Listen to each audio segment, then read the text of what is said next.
Welcome to the Life's Best Medicine podcast, where we are finding hope and healing one episode at a time. No appointment needed, no rubber gloves, and no coping. Just a healthy dose of life lessons to help equip you for this wild journey we call life.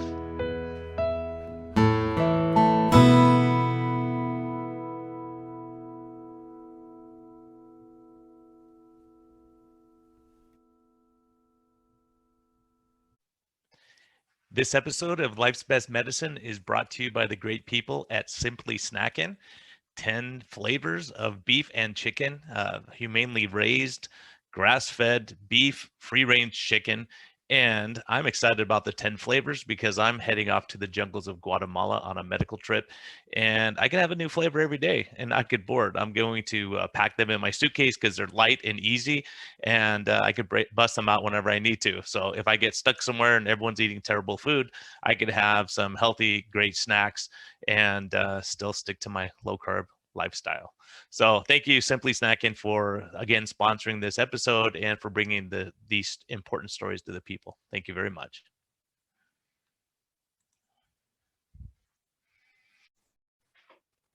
Hello and welcome back to the Life's Best Medicine podcast. I just couldn't get enough of this guy. I had to rope him in to another hour. Navin, awesome, man. I mean, I'm just loving every second of this. I really appreciate you joining me, your life wisdom and experience, and going from nothing to the pinnacle to saying, okay, I'm going to step out in faith and do something different because I'm not getting the rewards that I used to, and I'm not as effective as I used to be. So we have a ton of stuff. I can't remember where we left off, but here's something I want to start with. I'm just going to throw this out there, and I know you're going to just grab onto this one. My pastor today, we were in church, and he said, he said, have you ever noticed, like he was telling a story about where he was sitting and there was really hot inside, and they didn't have a screen on their door. So the door was wide open and the flies would come in. And he said he was sitting there fanning himself all hot and bothered and stuff, and he looks, he sees this fly just flying against the window over and over and over. It just keeps bang, bang, bang. And he's thinking, doesn't this dumb fly realize there's 6 bodies underneath him that died doing the same thing? They're seeing what's there, but it's a mirage. They can't get to it because there's a window, and they think on the other side they're going to be happier. So they're flying into this, and he's thinking, like, 8 feet away, there's a door that's wide open they could just go through. But it's kind of like then he thought about it and said, it's kind of like us. We just keep banging our heads doing the same thing and thinking we're going to get a different outcome. He'll never get through that glass, even though he can see what's on the other side. And if you just change course a little bit, you get through the open door that's been waiting for you. But a lot of times we don't step back, take a breath. And that's why I want to hear really about your faith and how that motivates you, how that gets you to breathe into other people and love and be kind to other people. Brian, again, thank you so much. Honestly, I love your thoughts, but at the same time, I love your voice. It's such a voice that is so easy and gentle on my ear. So thank you. You know what? The fly that knocking on that window, I think that's the masses, Brian, right? That's the 99% of the population. Even though we see people dead underneath, we still want to keep trying it. Like, are we not learning the lessons? So in my life, if the masses are going one direction, I'm trying to go the other direction, because masses, if they're going in that one direction, for us, the masses are not healthy. Masses are not mindful. Masses are not well. Masses have diseases. So I want to go to the other direction. So if I'm that fly, I am going to look down and not see all the dead people, and I'm like, I got to try something different, So that's where I would go. So that's my thought process in that. Yeah, and that's you seeing these NBA stars. I really wanted to talk to you about this, but I want to talk about you in the first hour for sure. But when you see these NBA stars, for me, I honestly, I have some disdain, because I look and I go, these guys are getting paid $40 million a year, and they're going to the club and drinking all night, causing trouble, pulling out guns. And then I start thinking, these poor kids, they grew up and had nothing at all. They're growing up, there's gunshots, they're growing up in a terrible environment a lot of times, maybe don't have dad around, maybe don't have mom, maybe drug use or whatever. And they finally get that golden ticket, and they make it to the level to work with you, right? Up there with the Washington Wizards or wherever you may be, or the Olympic athletes who train their whole life to get to this pinnacle stuff. So how did you deal with these guys that really either they didn't realize how blessed they were and how fortunate they were, or they made really bad life choices because no one really taught them right and wrong or what was important in life. You know what? I think the way that I dealt with, I really looked at that person that's in front of me and figure out who are they, what's their identity. You know, like you said, I had guys that was stabbed multiple times. I had a guy that was shot right 1 week after coming into the NBA, 19 years old. So I had all these guys that I actually had two players who had heart surgery. So I had like pretty much a little bit of everything. I had guys who brought guns to the locker room, so literally pretty much everything. I think the best way, I almost felt like, Brian, that I am there to help them as a big brother, as a mentor, as a guide, as a supporter. So I had no right to judge who they were, but I had every single right to help them. So my helping them was sometimes just going for a walk with them, just sitting there and talking. And that talking um, really healed them more than anything else. The other day, actually, I went to see a patient.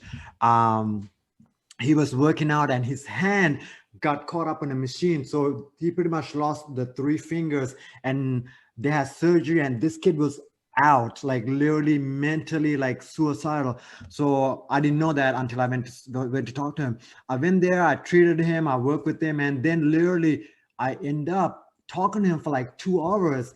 And I realized that my treatment was nothing compared to what I talked to him as a human being. Just listening to him, that he couldn't go to sleep, he can't eat, like he was at the edge that he doesn't want to do anything anymore. And then later on he texted me and he didn't say thank you for the great treatment, thank you, didn't say thank you for that anything. He said thank you for talking to me. I think that's why I'm there for these young kids life, that not to judge, not to give them advice, but hear and give them choices.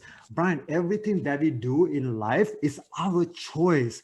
We could go out of the window, or we could keep on hitting the window like that fly, right? So my job is maybe show those kids that there's two choices: there's an open window or there's a closed window, and there's six flies that fall under there that's dead already. So show them choices and help them with their life and guide them, be a good guide. Yeah, I think that's the other thing. I think these guys, I feel bad for them in a way where Charles Barkley actually talked about where all of his family wanted a handout. They go, "You made it, you owe us," type thing. And I hear these guys resent that, where everyone wants, they have so many friends, people, entourage, and they don't know who really cares about them and who doesn't. And I think that's got to be a really difficult. I have friends who are multimillionaires, and you think, gosh, do they think everyone's their friend just to get something from them? Rather, instead of saying, I want a friendship where I can give you more and maybe I can teach you something about life, right? And I have one guy who actually has had an influence in my life, that he's a multimillionaire, but he has a miserable life, right? And I go, I want to trade with you in a second, man. Are you kidding me? For anything, I want to trade for you no matter what. Because look, integrity, honesty, loving your wife, all these things are critical in your walk. I mean, you may have a nicer car, but is that going to give you peace and contentment, right? Yep. You have a nicer car, but you might be driving that for 2 hours, but how are you the rest of the 22 hours?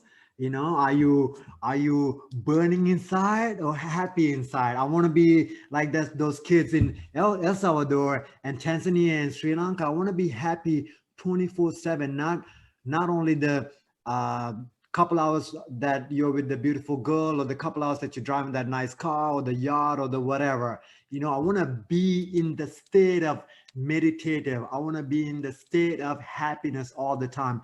And to do that, we have a choice. We create that choice of being happy. And our choice, in my choice, and sounds like you, we choose to help others. We choose to get in front of the others so we could show them the roads, there's one road to the left, one road to the right. It's now your choice, but our job is to show them with the nutrition, with the mindfulness, with the movement, to make better choice so they could be the best version of themselves, so they could have a best life. Yeah, I think that's it. It's so funny how these roads, right? Because you think about from a Christian perspective, we say, do you want to take the narrow road or do you want to take the wide, broad road, right? Do you want to go the easy way or you want to go where it's going to be a little bit more challenging, but you're going to see the pinnacle at some point, right? And that's the thing is a lot of people say, I'm just going to go on the road with everyone else. I don't want to stand out. In medicine, that's how it is. People don't want to stand out. That's why the low carb community, a lot of people are afraid because you don't want to stand out. You want to be in the middle of the pack. That way you could be anonymous. When you step out on your own, you go, oh, you get more darts. And, the first guy who did it took the darts for us, the arrows in the back because, but then once you get enough, when someone has the courage to take the step, like you having the courage to leave your job and saying, okay, let's do something different. And then the blessings flow out of that because you had the courage to say, okay, I'm going to take that step. Or you could be there and be miserable the rest of your life. And you say, well, that's not a very good option. Brian, I love that word, stand out. I never want to stand out, and I felt like I was I said this all the time. I'm the behind the scenes guy. I'm behind the scenes, all these people. So for 17 years, I never took any media interviews. I never talked to media, even our team media. I never did any of that. When the reporters call, I'm sorry. Like any of these great magazine want to quote, I'm like, I'm sorry, I don't want to do that. And because I was kind of fearful, I didn't have the courage. I was kind of scared of the dots. But now I am as soon as COVID happened, I'm like, you know what? By me being fearful, I'm actually being selfish.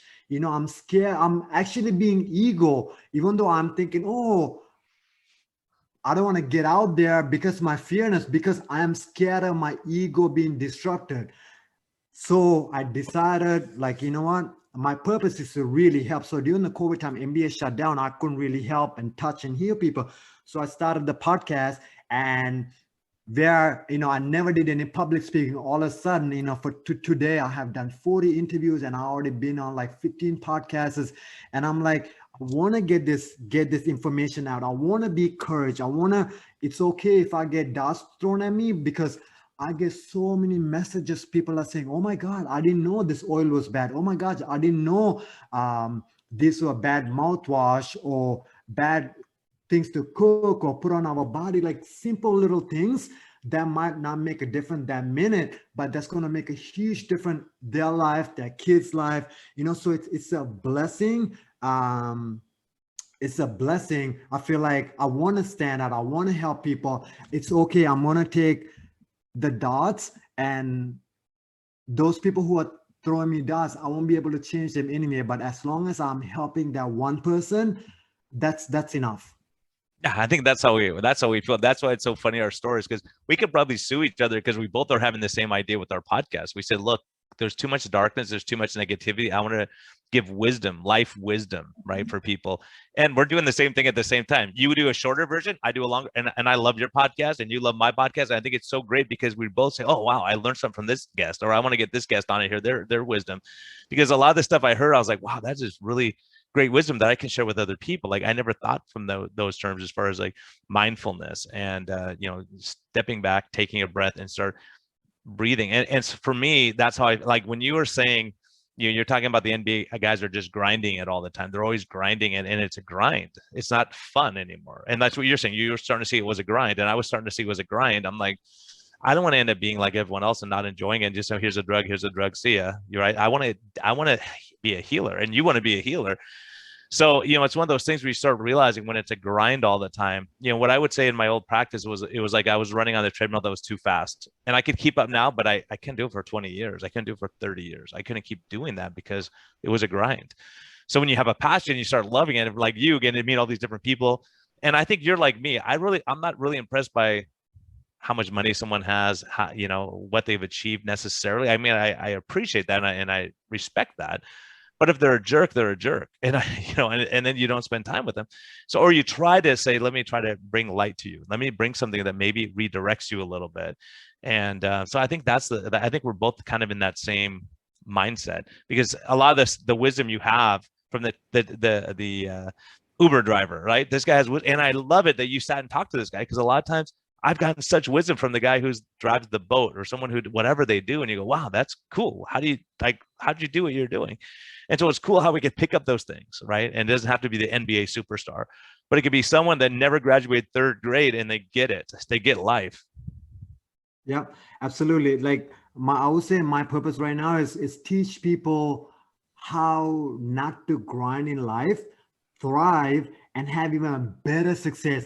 360-degree success. Now people are having success, but they're grinding their Ferrari. So that their success is temporary. I'm like, let's keep the Ferrari as a Ferrari and let's thrive so you could enjoy this Ferrari forever. If you grind, you can enjoy the Ferrari forever. Like it's not about, people ask me all the time, oh my God, Navin, you're gonna live to be 200 years. I'm like, it's not about living to be 200 years.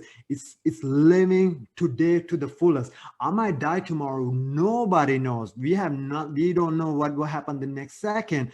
But all I know is that I live this minute to the most uplifting. I'm so joyful. I don't have any, like, it's so joyful. Like it's just high on life, So I want to show and share this with everybody. Like, let's let's let's thrive every day and let's live this human experience to the fullest. Enjoy it, look around, have fun. And same thing kind of like in your world, as like, let's only depending on us as in, let's depend on myself, not depend on pharmaceuticals or drugs or anybody else. We have everything that we need, just like the rest of the world that out there that lives in without having internet, water, or nothing. How are they surviving, thriving without needing to have all this stuff that we have? Yeah, I mean, it's amazing. It's amazing to me, and that's like always a regrounding for me. Like whenever I'm here and I have my air conditioned, office and all that kind of stuff, I think, man, I've been in the desert, so I'm sweating like crazy trying to help people, and the sweats and dirt's in your eyes, and you still get blessed there, and you see stuff, and it's, man, these stories. I mean, one day where just for you, like I'm there, and this lady, we met with her, and her son was coming up next. She goes, oh, just so you know, my son's not very bright and he doesn't read, and all this kind of stuff. And so he comes up and start talking. He's a really bright kid. You could tell he's smart. And I said, how come you don't read? How come you do your homework? He said, well, because the words blur and I get a headache every time. And we happen to have a $1 pair of reading glasses. So here, pick one. And he starts putting, no, puts one on. He's like, that kid sat there for 12 hours during the clinic and read to all the little kids, right? Because he could now. And he's reading all the books, and now he can, it's like a $1 pair of glasses that someone donated that probably was too big for them or whatever. You're like, wow, that is pretty crazy. Like, you don't realize how good we have it because we have access to that, and then we still don't take advantage of that. Like going to the best schools or whatever, people don't go to school, and then they blame everyone for not thriving in life. I mean, having access to everything, it's kind of funny. My wife was like saying something like, so every day we kind of say like, hey, you got to say 3 grateful things to me, but it can't be the same thing every day.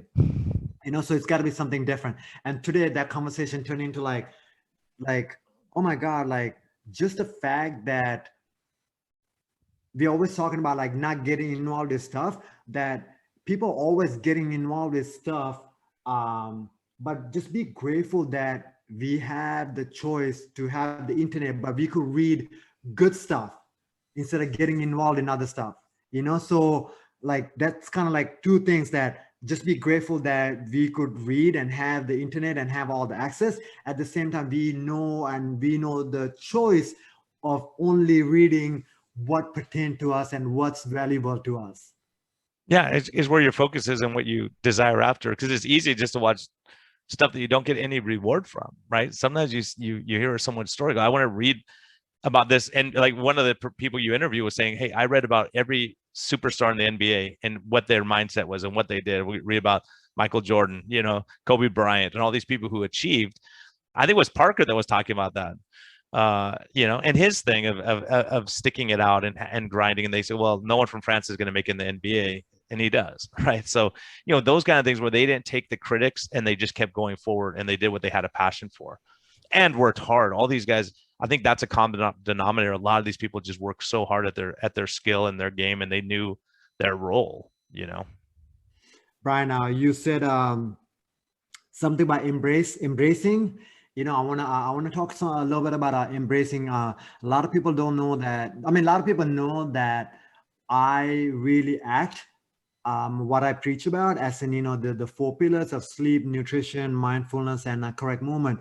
Uh, something that we started doing since the COVID, since the not traveling part, is that every day 7 o'clock we shut down our Wi-Fi router and we put the phone on airplane mode. From 7 o'clock to 8 o'clock is Naveen and conscious time.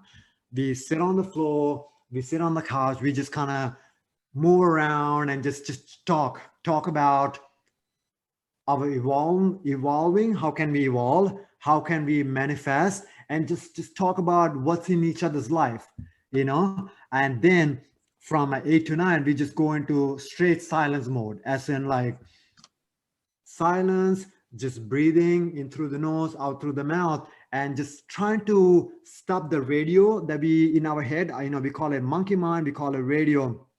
And Brian, you said this, before as well. When you are clear here, you are getting, God is talking to us. The universe is talking to us. Our guides, our spirits are giving all these amazing messages of giving a check to somebody, calling somebody, connecting with somebody, emailing somebody. So that hour from 8 to 9 is where we are just listening to the higher vibration, the higher frequency. And I want to share that, this podcast is about life best medicine. That is a medicine that I cannot give up. I'm sorry, that's a medicine I'm hooked. I'm like literally a drug addict. Yeah, it's amazing that sitting for an hour.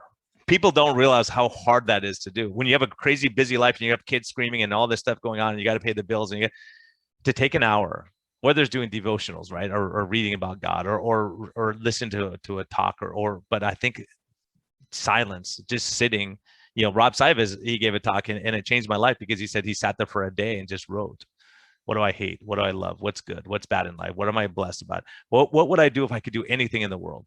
Like if Marva sat and just did something like that, I'm going to have him on to talk about that talk. Because when I sat there, I was stressed out because I was thinking, sitting there for 3 days and doing nothing, no computer, no cell phone. Once someone dies, they die. That's it. There's nothing you need to disconnect. And as a doc, the only time I ever disconnected really was when I was in El Salvador, Guatemala, Cuba, somewhere where I had no phone access. Like, sorry guys, I can't. There's nothing I can do. But we should be able to do that here, right? And take I need half an hour. Start with 10 minutes, whatever it is. But that mindfulness. And you told me I don't wait. I'm there. Gosh darn it! There's so much stuff I want to ask you about. First, tell me about your wife. How did you meet her? Tell me about life and because that's a critical part of life too, right? First of all, before I tell her about you, I want to say, hey, can we have another podcast? Because I'm gonna have to have a whole podcast about her. She's just an angel that's just came into my life, and the most incredible human being in the world. I am so grateful to her, and every morning we talk about how grateful I am. Every morning I just say how grateful I am. Every night I say first person that I'm grateful for her because she's with me all the time. She made me better as a human being, but she set the stage for this household about kindness. A lady who never had a bad day. We've been together for 20 years. A lady who never had a bad day, a bad hour. A lady was just so direct with me, like, hey, you are bad on this podcast, or hey, what's your body language about? Let's go, like chop, like come on. So really appreciate it. And she's just a rock, just a rock. At the same time, I tell everybody that comes into my life, you have to meet her. She's just not human. She's just the most incredible human being, spiritual being in a human body. You have to meet her. So that's what I'm telling you. Like, you have to meet her. She's just drug addict. She's incredible. She's incredible. You're describing my wife, man. What are you doing there? Yeah, but that's true. I mean, when you think of your wife as the best NBA player that ever played walking in, right? You should look at them that same way, where you think, wow, this is like when you count your blessings and you look at the good in that person, right? And then she holds you accountable too, as my wife does too. She goes, how come you can't like Dr. Unwin you say one word, he says a different word that's much nicer. I go, yeah, maybe I'll pick that up. So we were kind of just talking about that yesterday, but I think it's so important. That positivity, because you can look at every flaw she has and go, oh, she's got this, she's that, but you look and you say, I love her, and let me count out 3 blessings. And if people did that, the divorce attorneys would be broke, right? If we really did cherish our wife, right? Like Christ loves the church, or like whatever loves whatever, like Buddha loves us. You say, well, it's hard not to love someone back when they love you and they do the right thing, and they show, don't just say it, but you show it, right? I see your eyes light up, right? Because I could see it. So people on YouTube, you have to see it, because I feel the same way. My eyes light up, and she makes me laugh. We have fun, but I see so many people where their home isn't their peace, right? They have conflict at work all day, then they go home and have conflict, and then they go back to work and have conflict, and this learned helplessness where you can never escape the stress, the bitterness, the anger, whatever. Or people take their stressful job home and they take it on the family, all those things. I've seen all those things. So that's why it's so awesome to see it, that with your wife being a blessing and supporting you and keeping you in line too. And I need that too. Absolutely. And we both of us kind of agree on that boomerang effect, right? It's just what you put out is going to come back. And the other day I went to play a pickup soccer game, and this guy, when I was playing, he was my teammate, and I was playing on the back in the defense, and he's my teammate, and he was just literally on me. This was a pickup game, a random pickup game. He was on me every single second about keeping my space, watching my back, defender. Like, I'm like, what? Like, so I'm like, okay, why is this happening to me? I want to take on ownership. Everything that happens to me, it's a reflection of me. Somebody's yelling at me, it's a reflection on me. What am I putting out to the universe that the universe is coming at me? So Brian, I thought about it. So this guy's like on me. At one point, I kind of turned around and said, I'm like, my guy, just enjoy the game. Like, this is pickup, have fun. The ball is on the other side. Nobody beat me yet. I'm like, come on, we are up 1-0, have fun. But I got into the car, and I was kind of like walking, I was grounding in the grass, and I'm like, why is this happening to me? And I just caught myself. I'm like, you know what? This is a reflection on me. How was I at home today? I was just kind of, was I showing off to my wife saying, oh, like blah, blah, blah, do this, do that, So, you talked about divorces, you talked about having a bad life, but that's just a reflection. If you stop and if you look around, everything that's happening to you, it's because that is what you're reflecting now. This guy is kind of telling me, hey, get back, move forward, watch your back. Is that what I'm doing at home? Am I telling my wife, hey, sweetie, watch out for the low carb. Hey, sweetie, watch out for the sugar, right? Am I being my teammate, even though he's my team, kind of being whatever he was trying to be in, So that was a good, that just happened on Friday. And I told her that. I told her that, and I reflect on myself. I'm like, okay, I need to watch it, because it's just somehow I'm putting that out there and it's coming back to me. So if all of us look at our own self and say, if she's treating me good or bad, it's because what I am putting out. If I'm putting out good humanity, good kindness, is going to come straight back to me. Yeah, and it may be that guy, when you're not there, the next guy is going to do the same thing too, and then the next person are going to do the same thing. So some people are just like that. It's not something you're throwing out. It's just them. It's a reflection of them more so than you, or they score 5 goals. My buddy, he's older. We were playing in El Salvador, and we're playing with the little kids. They're like 5, and so like they score 2 goals on him, and the kid walks up to him. He's like, you're out now. We're putting a new goalie in. And I'm like, you just got fired by like a 5-year-old, dude. It was so funny because he used to play soccer his whole life. He's like, man, I just got fired by a 5-year-old. This is brutal, man.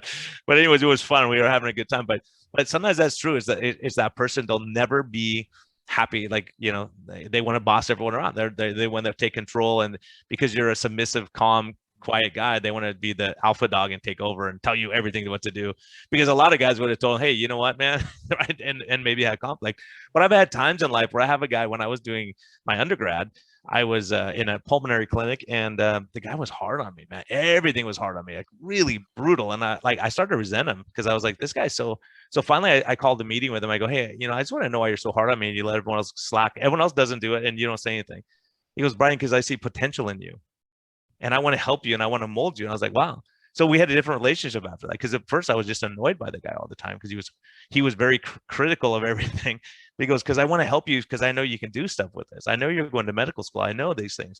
So anyways, sometimes like that, it changes your perspective. You go, oh, okay, they have my best interest. Even if they're hard on me, they have my best interest. So when your wife critiques you, it's to make you better next time. It's not to like try to bring down your spirit, Absolutely. It's the lens that I look at, like that person, when that they got your best interest, she can't say anything to bring on me down because I know she's coming at me from 1,000% love and 1,000% support. And as a parent, it's the same thing. When your kids know you love them and you have their back. How many kids do you have? Zero. We Zero. Not to have kids. That's we decided the first day. We like both of us. She trained as a triathlete, and my traveling and her job.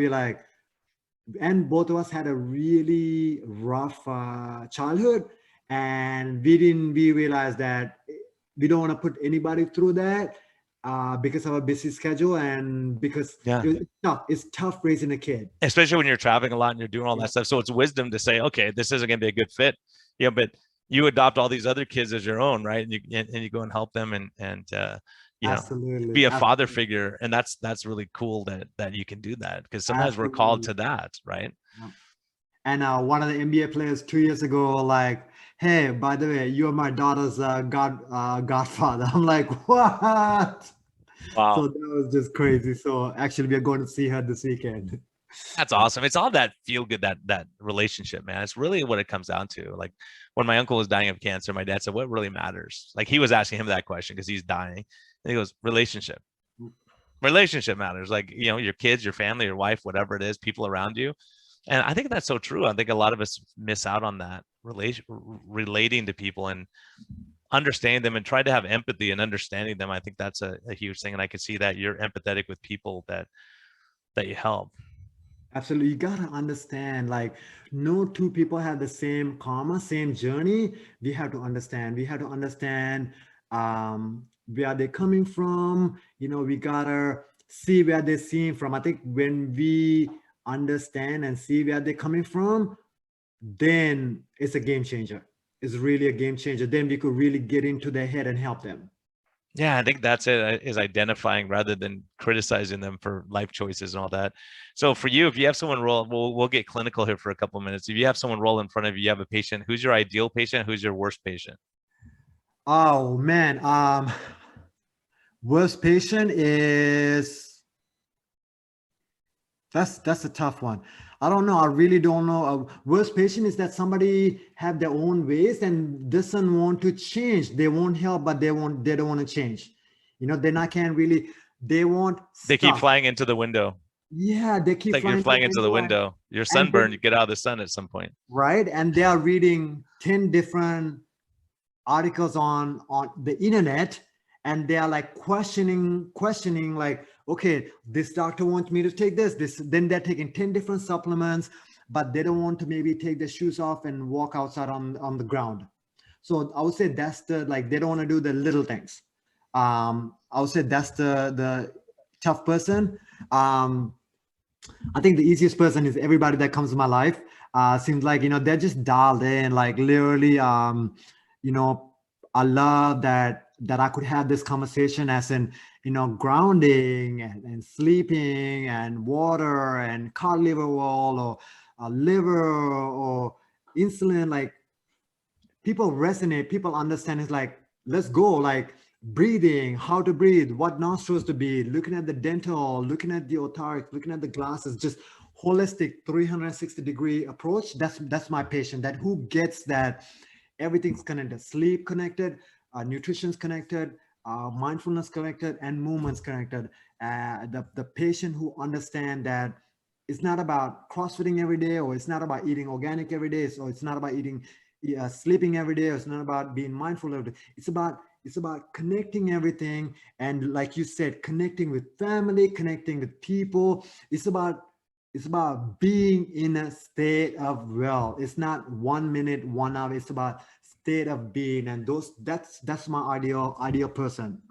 Yeah, because I see that where some people like they're smoking, drinking, staying out till 2 in the morning. Like, what supplement should I take? I was like, uh-oh, the supplement's not going to fix your problem. It's Yeah, not, absolutely, right? right? Absolutely. And that's the NBA guys that, oh, I mean, sorry, that's the majority. They today I went to a different gym to work out and I saw they had protein shakes in their gym. And one of the protein shakes ingredients list was literally like 20 lines. I'm like, 20 lines of stuff. What are we doing? But people Yeah. want that, people crave that, and when you see that next to a Gatorade, energy and all that, like, we know something's broken down somewhere. Yeah. And when you have someone coming to you, what are some like low hanging fruit for people listening who go, look, I'm out of whack? What are some things you go, look, here's some things that are, you're going to get the most bang for your investment, right? The most benefit for minimal investment. I So, love it, I love yeah. it. So low hanging fruit is, I think, is really simple. So they're kind of like a pyramid. So let's dial in. So for me, Brian, low hanging fruits for me, healthcare is free. Let's do everything in healthcare that we can control for free, that we could be 99.9% healthy. That's low hanging fruit. So the four low hanging fruit is sleep. Do you have your quality? It's not 12 hours of sleep. Can you have your quality of deep sleep, REM sleep? Is it dialed in? Let's fix that. Then the second low hanging fruit is nutrition. Can you eat food that you could pronounce and that needed sun, water, and the ground? Okay, and low-hanging fruit would be amazing if we could do some food sensitivity tests, either through urine or blood or stool, that I know that works best for Brian, best for you, that person. So that's a low-hanging fruit because you're eating the quality of food. Then number three is that, can you be in a state of quote unquote mindfulness? Can you be in a state of peace so you don't create diseases inside? And that's not costing you anything. Then the number four low hanging fruit is that, can you move throughout the day? Can you take a phone call and walk? Can you, instead of sitting down, sit on the floor? Can you do a standing desk? Can you, instead of taking the elevator, can you take the steps? So those are low hanging fruit that will keep you healthy and away from pharmaceuticals 99.9%. Yeah, we're totally in agreement on that stuff. That's what it's so funny because all the time it's funny. I'll have people talk to me about they come in for whatever problem, and I'll ask how's things at home, and then they like well they're talking. That's like, oh my gosh, I feel so bad. You're talking about all this non-medical stuff. I'm like, this is medical. This is medical. If you're bitter and angry and upset and tense and clenching your jaw all night and you're getting headaches and all these things, people don't realize this. And this is what I really want to. This is why I want you here, man. I mean, this topic is really in the last month or so is really fascinating me is mindfulness. I think we miss out so much, and it seems like such hocus pocus to us Western medicine guys. And I have a guy who I interviewed on the podcast, and he goes for like a 3 mile swim in the ice water, right? I'm like, why, man? Cold showers on them. Like, man, he goes, because you're in the moment. Like when you're in ice water, you don't think about paying the bills tomorrow. You think about that second. You're not thinking about all this because I think all of us are. It's so hard for yoga or mindfulness because we have so much distraction. So but the person that's going crazy right now with, I'll talk to someone for 15 minutes, I get 8 pages and they're texting everyone while I'm talking to them. And they're so distracted, or they're on Twitter or they're on Facebook. They can't sit, as a matter of fact, it's great. One of my neighbors, we will get together for dinner once a month or so. And if you have your phone out one time, she's gonna bust you because she goes, oh, am I not good company? Because she's making the point. It's like you see, and if anyone listening, you'll see that you go to a restaurant and it may be you, but you go to a restaurant, you see four people sitting at the table, they're all on their phones, they don't even engage with each other, or couples out, and they don't engage. They're not saying, hey, how are you? Like sitting for an hour with your wife. I sit and have coffee with my wife. We talk about life. We enjoy that. For me, for 17 years, I couldn't do that because I was up at 4, out the door and gone, and I wasn't going to wait right before to sit down with me to have coffee. But now we can do it because I go in a little later, and so we've adjusted our life that way. So, anyways, getting back to this topic of mindfulness and how critical that is. Absolutely. If you ask me a great question, what's the you said low hanging fruit, but let's come back to and ask me what's the best supplements I could give you. I do functional medicine. If you ask me give me the best supplements. I'm gonna say, you have it. It's between your ear. That's the best supplement. It doesn't cost you at all. Not only mindfulness being, so let's talk about mindfulness, right? Mindfulness is being here, like you in the frozen water swimming 3 hours. You cannot think about the land back or land forward. You got to be here now, right? Um, we are so much, I want to say Americans, I want to say people here, they're so much about fast forward or rewind, like one or the other. We are not, we never press play, like we are not here, so if we're not here, we are monkey mind. And that's really where the disease come from. um you kind of talked about something. So I want to say, like, when it comes to athletes, say an athlete who's 80% healthy, say they're coming from an ACL, right? They're 80% healthy, but if their mind is at 100%, I'm gonna clear them. I'm good for them for 40 minutes, compared to an athlete whose ACL is 100% healthy, but if their mind is 80%, I'm not gonna clear them. If they're doubting, if they're questioning, if they're shaky, they're gonna get hurt. So we are going back to the mind. Everything's mind. So doctors repair the ACL, but who heals it? You heal it, right? Then on that, I see two different healers. The guy who's dialed in, he's like, oh, I'm gonna heal it tomorrow, and he's healed, compared to the person's like, oh, the doctor told me it's gonna take me 12 weeks. The person who says that, Brian, it literally takes them 2 weeks. The person who says, oh, doctor said 12 weeks, I'm gonna get healed in a week, they're healed in a week. So it's all mind over medicine. We are healers. Lately I've been working on a kind of subconscious reprogramming during COVID, and I put a video on my IG where I went to the dentist. I self-hypnotized myself, and you could see the dentist going and doing work. I mean, again, I'm not a That's we talked about that yesterday. That's nuts. right. So he meditated, and his dentist is like, "Are you kidding me? I want to pull his tooth out. Are you kidding me?" And so I have a joke that I wanted to tell you, but I didn't know you well enough. I'll tell you after this. So tell him what you did. This is pretty crazy. So yeah, so I just been like during our meditation time. So during COVID time, like I was just kind of practicing everything that I got. So I really low my heart rate down. I went to subconscious self hypnotizing, and I told the team doctor, he's our team doctor, team dentist, and he's like, let's inject. I was like, no, I want to try this. If I have pain, I'll raise my hand.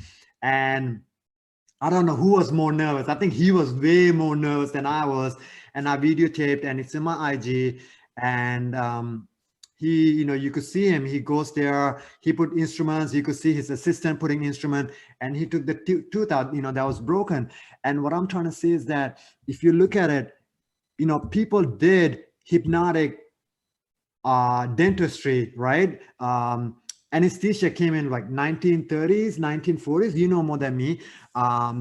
So people did dentistry work. If you look at India, they did brain surgery way before that. It's all through hypnotic therapy. That means hypnotic means brain, all through mind. Our mind is so strong. We could do anything. We could go for a 3-mile swim in the ice. We could do a Wim Hof walk marathon in the snow. We could go to El Salvador. We could go to Tanzania. We could do anything that we want. We are so strong that physicians, not like Dr. Brian, regular physicians, they, first of all, they don't know, oh, if they talk about that stuff, they're not going to make any money, because pharmaceuticals is where we make the money, so, but I want to tell that all the listeners, we have so much power.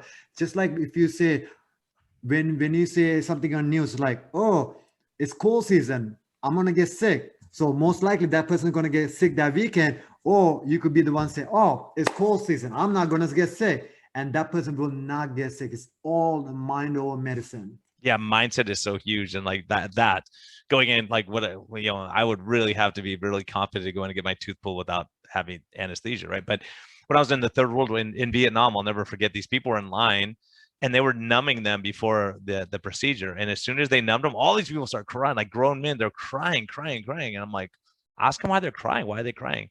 And they were saying, this is the first time in 10 years I've been without pain, right? Because they were dealing with this forever. Some guy comes and pulls a tooth and they're healed. All of a sudden, they were so happy just to not be miserable every day, without, all those kind of things. So you don't realize someone volunteering how much of an impact. Another from a dental perspective, this girl, when I was in Guatemala, I'm talking to the mom, and the girl's with her, and she said, my daughter's depressed all the time and sad and suicidal, doesn't want to live. And I look at her, she's a beautiful, 12-year-old girl. I'm like, why?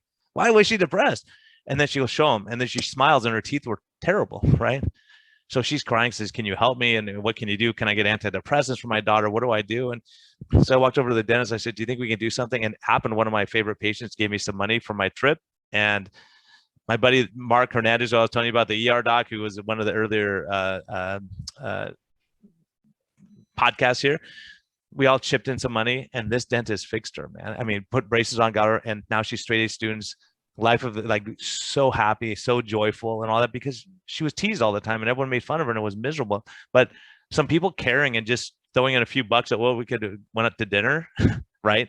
And when you look at it, when you put things in perspective, and it was a life change, right? It's amazing.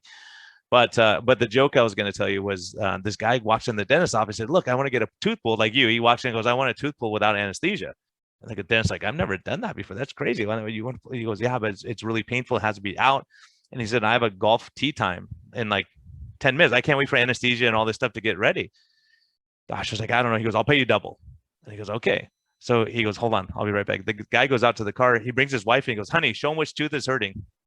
Because he wouldn't pull his own tooth. He's like, for his wife, right? But we wouldn't do that to our wives. So anyways, yeah.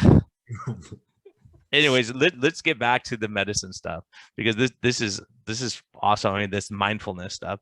So you mentioned Wim Hof. That is very intriguing to me, because they were showing studies where people could go to altitude without medicine because they would control their breathing, or jumping into cold water, being able to control. And I have people that when they control their breathing, panic attacks go away. These stress, anxiety, these kind of things, just breathing, taking a breath. And I think that's a really huge thing. And I know in what you do and this mindset, I would really love to hear your perspective on that. Dealing with NBA players who go through a slump, right? They're not hitting, and then all of a sudden their mind they start doubting it. Like you said, it's that 80, even if they're 100% healed, if they have that 80% where they're not 100% there mentally, and they're afraid they're going to blow it out again, that they end up doing that. Or people who think they can't lose weight don't lose weight, or people who think they can't do something. It's just that mindset of negativity really affects the outcome. So I want to tell you two stories. The first story I want to tell you, you talked about panic attack and healing. So I had one of my old patients call me yesterday, and they want to know what they can do for their father-in-law who's about to do a driver's license test. And he's a truck driver, and his blood pressure is really high. And he was like, what can we do? And so I told him, I was about to tell him a story. This was an MBA story. This was a team bus driver. And actually, this was like 10 years ago. So this was 10 years ago. This was a team bus driver. And the bus driver was like, man, I have gotten a couple of warnings. I was like, why? His name is Hussein. I'm like, why, Hussein? It's like, my blood pressure is really high. And they gave me a couple of warnings, and they're not going to let me drive now. I'm like, what are you talking about? It's like, yeah. So first of all, it's a little bit of the white coat syndrome. Every time he went to do blood pressure, so white coat syndrome is that every time you go to do blood pressure, you see the white coat, you see the doctor's white coat, the blood pressure goes high. So Brian, I taught Hussein how to, obviously we talked about nutrition, we dialed in. He was an overweight guy, and we kind of dialed in. But what was the game changer was meditation, was mindfulness.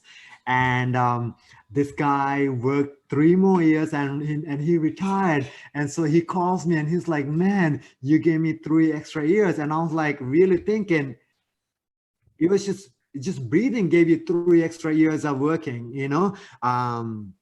so I have done so many studies. I actually wrote an article about CGM. So I took a continuous glucose monitor. Obviously, you're a big fan of it. And I was measuring, and my glucose is really like somewhere around 75, 80-ish. And I'm like, my glucose is like high some days. I'm like, why? I got a super clean diet, no sugar, not even fruit sugar.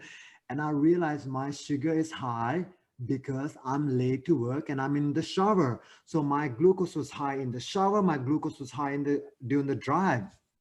I'm like, wow. And I was able to manipulate my glucose just by meditating. And I wrote an article. It's not about meditating. In the shower, I'm just being aware in the shower when I'm press forward button, my glucose goes high because I'm in monkey mind. When I press play and when I'm here, my glucose is normal. So we are able to uh, move our blood pressure, our glucose through being aware, through of pressing play. That's amazing. That's healing. That's really putting doctors out of business. That's Hey just man, you're incredible. hurting me here. Right? That's incredible. So Yeah, that's incredible. Yeah, and right? I've seen guys do that. They lower. I have a guy who comes in. He'll say, well, "Let me breathe for a second." He lowers his blood pressure like 20, 30 points. Right, just Right. take a few breaths, relax. Because people don't realize all day they're hyperventilating, they're anxious, and they're stressed, and they're rushing and all that stuff. Right. Exactly. And if you know who was listening to this podcast, if you're in this time where we are wearing masks, not only you but your kids, we gotta practice correct breathing patterns, reset breathing patterns. So breathing is really important. I tell all of we talked about a low hanging fruit. That breathing component is we breathe first time when you come to this world. Last thing we do is breathe, and we breathe 20,000 times a day. The thing that we do the most is breathing, and nobody really talks about how important to breathe through your nose, what side of the nose it is, night breathing, closing through your mouth. So breathing, I would say, is even a lowest of the lowest hanging fruit that we need to really dial in. And my second story is slump. We all go through slumps, but in my world, my old world, shooters, basketball players, they go through slumps. And I had this amazing athletes that they could shoot like 50, 60 3-point shots, and then they go through slumps of that 10, 12 games that they cannot hit the rim. And I'm like, guy, like it's nothing to do with your skill. Obviously, 2 hours before you hit 10 threes in a row. Yesterday you hit 50 threes in a row. It's nothing to do with your skill, but what it is mind. In order to know that something working, you have to really believe it. You have to have your mind. The guy who designed the White House, the monument, the state Empire State Building, right? Eiffel Towers, draw something in the mind. They had a design and they believed it, and they went and did the work. But you are doing the work, but you are not going backwards. You have to see it in your head. You have to believe in your head, and you have to trust your head that it's gonna go. And all of a sudden, guys are getting out of slump. And it's just brain for performance, Brian, brain for health, brain for well-being. It's all brain. And who is in charge of the brain? Us. Isn't that amazing that knowing that we are the CEO of health, we have everything. All we gotta do is trust it, believe it, and use it. And that doesn't cost us anything. That's just gonna, like we talked about, open more doors for us to go through. Yeah, and that's funny. On that mindset, Michael Jordan, right? I remember seeing an interview, and he said, he threw this prayer shot like out of nowhere. He's falling out of bounds, throws it up, and swishes it, right? So the guy I interviewed him said, "Did you really think you would make it?" And he said, "I wouldn't have shot it if I didn't think I'd make it." Like his mindset was he was going to make it, right? And I think these guys that have that kind of mindset where they're going to make it up that mountain or they're going to make it to the pinnacle, and the guys who and you brought this out on your podcast also is it's the ones who enjoy the journey along the way, not just that you have to win the NBA championships. Like, let me enjoy today. Let me enjoy this game. And realizing I'm playing against Kobe Bryant. I'm playing against some of the greatest people on earth, so it's really, appreciating what you have. I think so many of us don't appreciate, like you said, look, 3 nice things about your wife every day. I think that's a great life lesson. All these are great life lessons that you have. That's why I was so excited. Like we're such a fit for this podcast, right? Because doing the podcast just to have you on is all worth it, right? It's cool because the wisdom you get, and you're like, yeah, that's a good idea. I think we should do that, and be able to connect with people. And that's a skill set you have. That's how you connect with. I'm like, who's this guy sending me an email, right? So we touch base. I'm like, oh, I love this guy. He's awesome, right? And I got to hear what you're doing. But I think a lot of a lot of people are just self-promoting, and they just want the limelight and the limelight and the accolades and all that. And you're a guy who's been behind the scenes all this time, and it's uncomfortable for you. Like you were telling me, it's uncomfortable to do your own podcast, but you put yourself out there because that life wisdom that you're getting from all these different people, you're sharing with other people for free. It's free, 9 minutes, and you may hear something that goes, oh, that's why I wanted this podcast. I don't want to be like that action movie where you sit there for 2 hours and you're entertained, but it doesn't mean anything. Like there's nothing you walk away with and you go, wow, that really hit me. And that really spoke to me, right? Like stuff you're saying is going to change people's lives, and they need you. They need your message and our message, to be honest. But I think being able to realize, like, well, what is important? What does matter? Like, okay, if I drive a Bentley, am I happier? People probably listen to us in Bentley. I don't have anything against you driving a Bentley, right? If it brings you peace and joy and cool, and that's your thing. But then if it is, you better start thinking about what else in case my Bentley gets stolen. Then what I'm looking at? Because a lot of us, this is what it distills down to, this faith thing I'm talking about. So when people say there's a hocus pocus, has nothing to do with medicine, it has everything to do with medicine, because medicine is about well-being, right? And so what Navin is talking about is the same thing. Is like having well-being, having a sense of purpose, having a calling where he could study all those hours and do this thing because it was a passion, right? And he's helping people and loves it, and he could steer down a road to do what he's doing now. And that mindfulness and breathing and just taking a breath, just listen, take a breath and see. And if we can get you off pharmaceuticals by doing that. Actually, I have a couple of studies going on with patients right now. I'm trying to, because I'm intrigued. I would love to hear I get a free consult with you now, man. But like Wim Hof breathing, those kind of things. What kind of breathing technique do you think you might do different techniques based on if you're going to relax at night or whether you're trying to perform athletically or things like that? Do you have any people that you really like or techniques that you think are very helpful? I do. So let's start this way. I almost want to say we are very fight or flight, all of us. Okay. So I would say my favorite technique, my starting point is to get to people to rest and digest, to get them from sympathetic to parasympathetic. I would say that's my starting point. I feel like people are already at the finish line and they're like, oh, how can I get better? I'm like, you are already at the finish line. Let's reload and let's rerun the race. You could get a better time, if that makes sense. So my starting point is really ground you, really get you into calmer state, lower your heart rate. In order to do that, I just got to figure out, first of all, can you breathe like a normal human being? So that would be some of the manual techniques that I use to figure out, are you breathing like a normal human being? Are you inhaling and exhalation through each nostril? Are you getting air into each cavity? So that's just a very individualized check and recheck to see if this process is happening. After that, to improve performance, it just kind of, when I get them back to basis, improve performance is it's pretty easy, Brian. And is there a certain breathing technique you like Wim Hof? Is that like this alkalinization? Is there, do you think there's physiologic benefit to that? Like, meaning his technique versus another, just say, hey, just breathe in, breathe out. You know, some people do like 4 seconds in, hold it for 4 seconds and blow out or whatever. Is there anything that you say, hey, for the most people, maybe athletes may be different, but just the accountant who's stressed out during tax season or just to help give them some peace, other than obviously the mindfulness, like, just sitting there for an hour and figuring out life or spending time with your spouse or whatever time you can do. But is there any specific breathing that you go, oh yeah, this just seems to really help people physiologically to reach their goals? So I would say number one is getting a lot of air in through the nose. Always be a nose breather.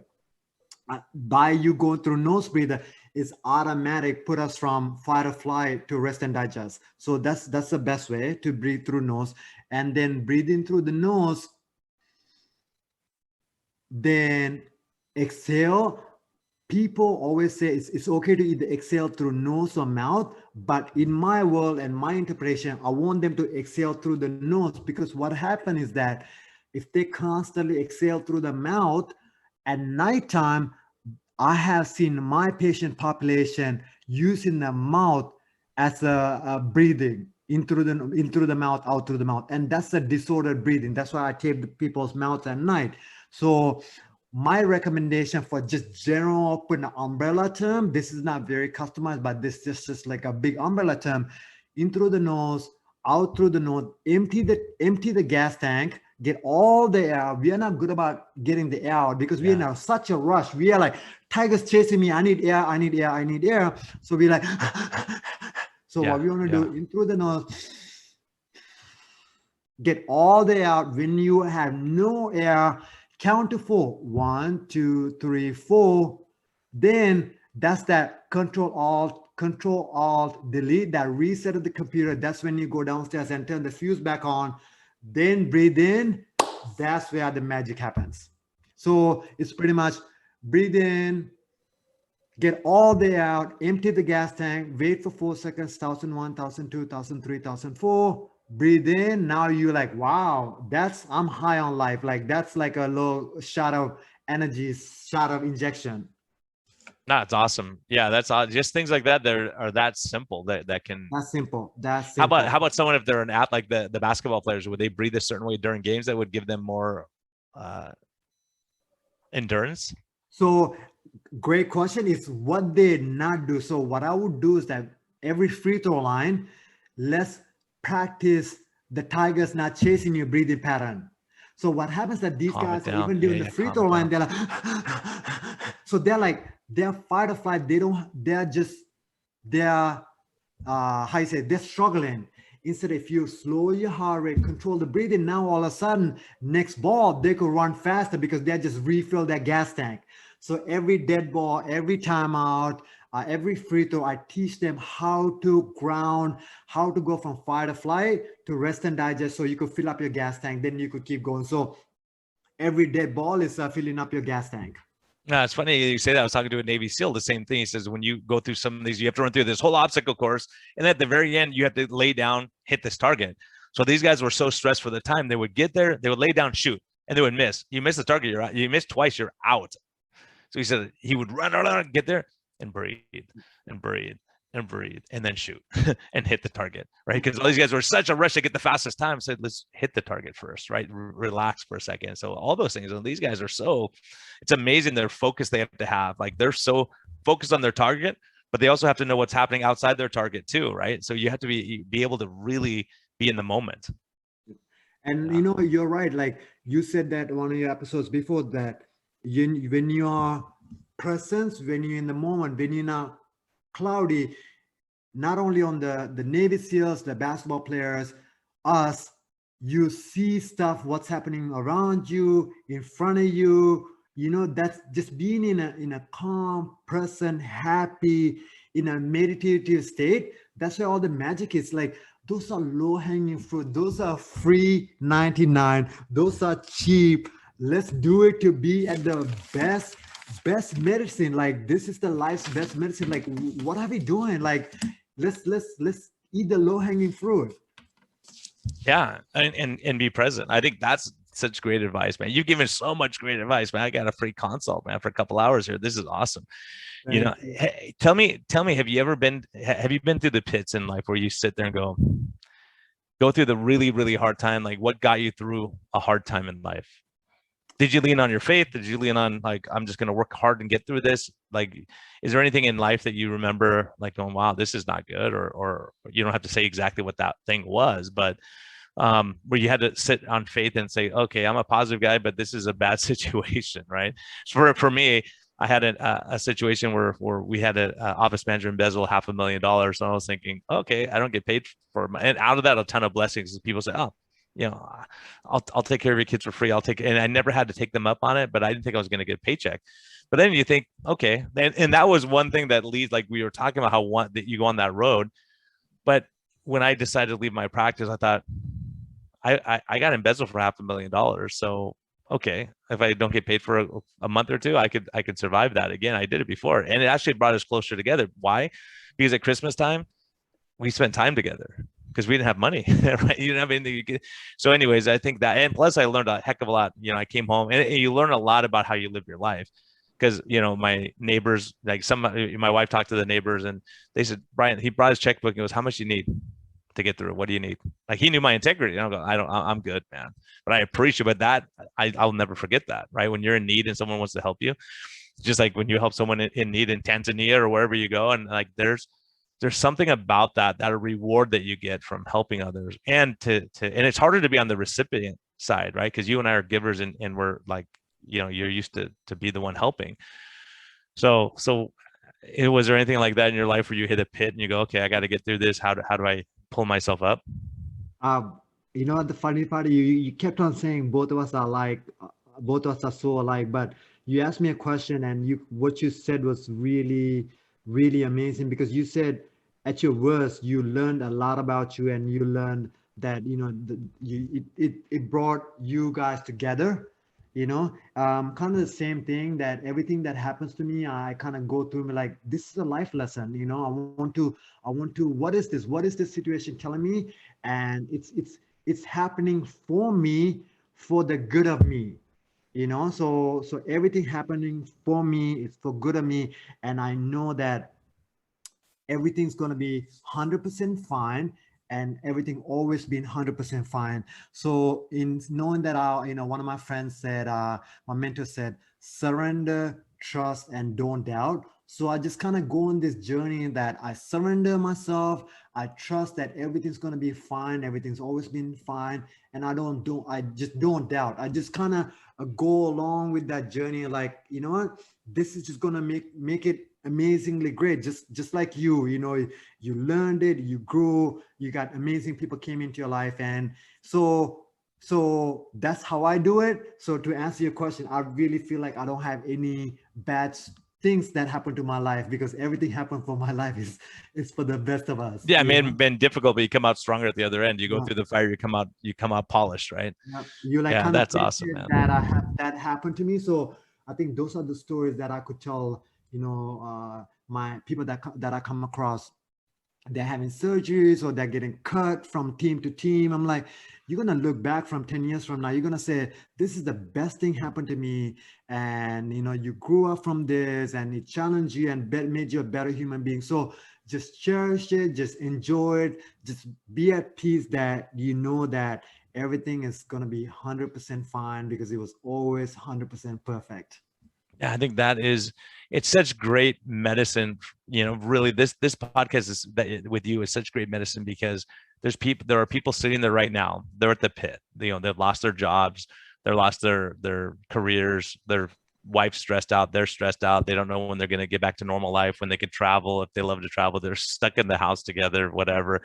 It's a really, really difficult time. So I've seen a lot of people with despair and hopelessness, and that's one thing that's like that's why I despite critics, I think being able to say, look, have faith that it's going to be okay. There's going to be a better day. Today may not be great, tomorrow may not be great, but there will be a better day, and there'll be a day when you'll laugh again. There'll be a day when you can not wear a mask. There'll be a day when you can hug your mom or whatever it may be. And I think getting in that mindset of living in the moment, but also looking at the future, going, my future will be better than it is today. and and and everyone, all of us, let's do, even we have to wear a mask or stuck inside our house, what can we do today? That let's do what we can do today, and not worry about yesterday, or not worry about the media, or not worry about what we read to influence our thought or our mind. Let's control what we can control. Love the people that we could control, just through a FaceTime call or phone call, or like, are we doing what we can control, or are we really blaming and pointing fingers at others, and really disrupting our well-being, our life? They're doing their own thing, and we are kind of getting entangled, we are getting wet. One of my mentors said that, don't get wet, like don't get entangled, don't get your Sunday nice clean white outfit all dirty by going outside and rolling around. Keep it clean, don't get your stuff muddy, you're too pure to get muddy. So this is a time, everything happened for us to slow down and learn and grow. So look at yourself, learn from yourself, learn from the situation, and it's everything's happened for your highest good, no matter how bad the situation is. I have to give you an amen to that, man. That's true. I think that's what we're trying to achieve. And that's why it's so great talking to you and getting your wisdom and life experience. One of these days, we're going to cross paths and do something fun together. I Love don't it, know. Who love it. knows, I man? can't wait. I I can't could wait. just see this be a, Yeah.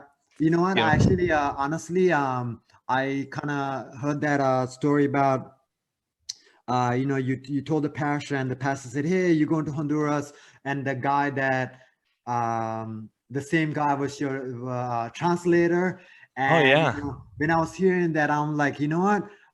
I just kind of like I saw like a premonition. I just saw us doing something together. So I think that's already. I think the universe is already doing some work with that. That boat is already started building and about to get on the water soon. So Yeah, I see that, man. yeah, I see that, man. That I mean, geez, but putting these things together is just so yeah. awesome. Like I our have skill no sets doubt. and knowledge. So maybe something in Sri Lanka, because I actually had something.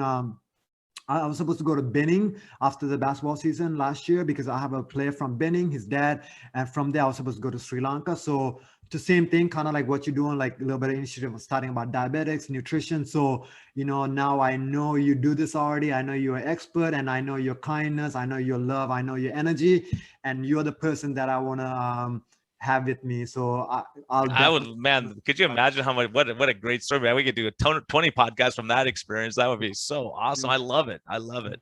So yeah, my guns available for sure. Yeah, because I think doing those things, the rewards we get, doing. Yeah, I mean, there's so many life experiences of my in my life. Some of the best experiences have been on those trips. And as a matter of fact, that guy, I'm gonna have him on the podcast to tell the story, because it's nuts. Like stuff that we've experienced together. You think this is just crazy. I mean, we laugh still that was crazy. Remember that day when you said this was going to happen and it did? And it's just amazing how when you connect, right? When we connect, and the odds Absolutely. of us connecting, you hear some crazy talk I do, and you're a low carb guy, and so like having that and seeing the benefit that you could do to help people, it really is awesome when you get that synergy of loving people and caring, and what we can accomplish is pretty remarkable. Just two knucklehead guys that are just out, trying to do what we can to help people. I'm a Absolutely. knucklehead. I know you're not. You have like 35 degrees. I only have a couple myself, but I think enjoying life and being happy and really wanting to reach out to people, that's what mends us, really. That's what it is. And you see that spirit in someone. And I know a lot of people out there that are just awesome people. And that's why I always have hope, because I always know everywhere I've gone, and as well as I do, anywhere you go, there's good people helping and sacrificing and doing what they can. And I think a lot of us get so jaded because we think everyone's out to get us and everyone's negative and everyone's bad. And we start realizing, no, everyone's not. There's a lot of great people everywhere I go. And you know that too. It's just like you can always have your place where you were planted for your 17 years. You had a place and you impacted lives, and those guys are calling you, say, hey, can you help my family? Can you help my kids? Can you help my neighbor? Because they see that you care, obviously, right? These guys are multimillionaires. They can have whoever they want, and they want you. Right? That speaks volumes.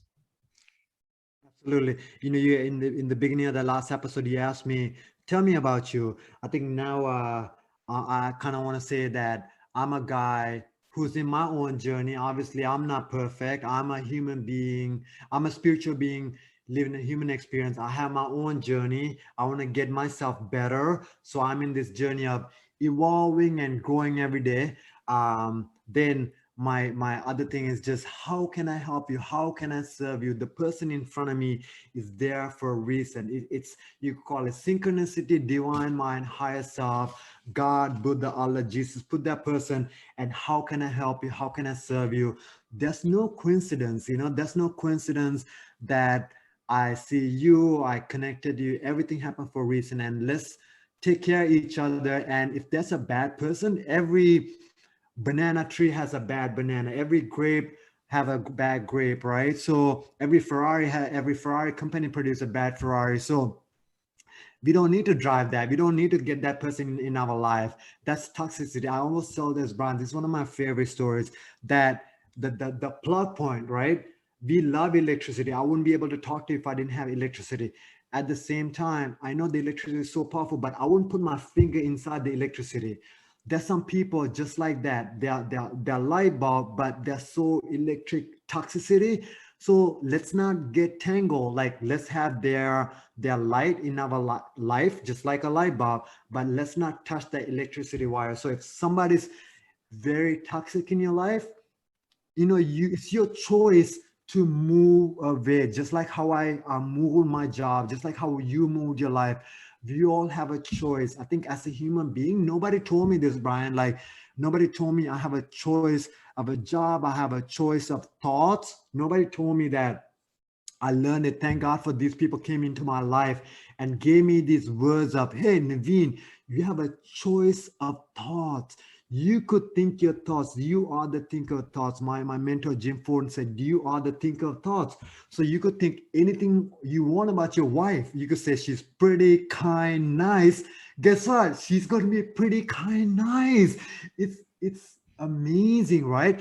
They have scientific data. You know that if you talk to a plant or flower kindly, nicely, that plant, that flower blossom. If the plant could do that, guess what? Your wife, your sister, your mom, your brother, your coworker, it will blossom. And we have the choice. So, these podcasts that the person who's listening to, or Brian, like we connected because you are meant to hear this. One day you'll be like, oh my God, now I get it. Like Brian, I'm talking to you. I'm like, oh my God, this guy, like I am so attracted to his energy. Is amazing because you are in the path of helping and healing this world. Yeah, and we are. That's what we see in each other. You see that. You see that in others. So that's what's awesome about it. So hey, if people want to track you down, how do they track you down to get your services, your wisdom, and all that kind of stuff? Are you doing? They can just reach you on the internet, or how's the best way? Yep. So people could track me down so easily. And I was telling Brian, since this year, I never got on, I never had an IG, I never had a Facebook, I never was on podcast, but now I'm all over the place. I'm answering every single question. I'm so helpful. I make a point to reach out to somebody and help. So I'm on Facebook, I am on IG, Twitter. It's easy to, if you type in my name, it's there. I have a website now. I never had a website. So What's your website, man? it's navinhet.com. Navinhealth.com. Oh yeah, health. Okay. Navinhealth.com. And my IG is Navin Het. Yeah, you can just send me the stuff, and I'll put it in the show notes so everyone can get in touch with you. And awesome. yeah, man. And I'm easily accessible. I would love to help anyone, everyone. And if you are meant to reach out to me, then that was meant to be. And I'm here to serve and help you. Yeah, that's awesome, man. So everyone, this is Life's Best Medicine. This is what it's about. There's so much. This is like 65 episodes you're getting here in two, because it's awesome. I mean, I knew it like when the first second I spoke to you, right? I knew you're a healer, and I know you have I mean, I would just love to pick your brain on all this stuff. We can get stuck on a train somewhere in Sri Lanka and talk for 45 hours, man. But it's amazing all the skill sets you have and what you can do to help people, and using it to help people that are injured, that are suffering, that don't have the right mindset. You have so many tools. You should move to San Diego, man. Get out of DC. Our weather's nicer and all that stuff. But could you imagine that? That would just be amazing. But man, I love talking to you. Thank you so much for taking time away from your wife and spending with us. And everyone out there, this is like really awesome stuff. So I really appreciate you. I'm glad to be a part of this. I appreciate your support and for listening. And remember, be kind to yourself, be kind to others, take a couple deep breaths, be mindful, be kind, look at your spouse differently. What all these things are going to keep you away from me as a doc. Naveen, you want to close this with anything, man? Because I know you got a well of wisdom. I think, you know what, we have everything that we need inside of us. We don't have to reach out to anybody. Just listen to yourself, know yourself, hear yourself, trust yourself, talk to yourself. We have it. It's in between our head. We could do it. Everything, life's going to be fine. Know that, and know that we have a lot of choices, and have fun. Enjoy this amazing human experience. If you're having a bad day, ask yourself why, and maybe go to the other side of the road. Like, we are meant to enjoy every single day. Enjoy your life. Awesome stuff.